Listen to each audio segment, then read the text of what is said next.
ADP Employee Registration. So if you want to register to ADP Employee, then what you need to do is just open up your browser, go with your search, and search for www.workforcenow.adp.com.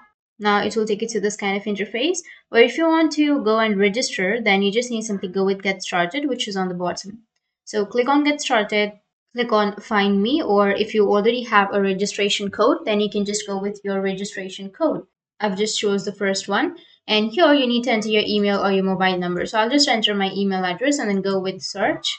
And if the email address has been found, then it will take you to the next interface. So I'm not an ADP employee, but if you're an ADP employee, then you just need simply enter your email address that you have received from the organization. And after that, you can simply go with next. And you need to go with your identity info. On your identity info, you need to enter your first and last name.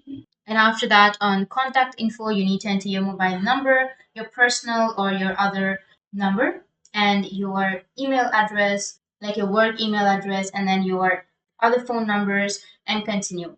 Once you've continued, then on the last step, you need to create your user ID and then create your password, and again confirm your password on the last step, and then read the terms and conditions, and then create your account. So that's how you can create your ADP employee registration. And if you have any questions, feel free to comment below. Thanks for watching.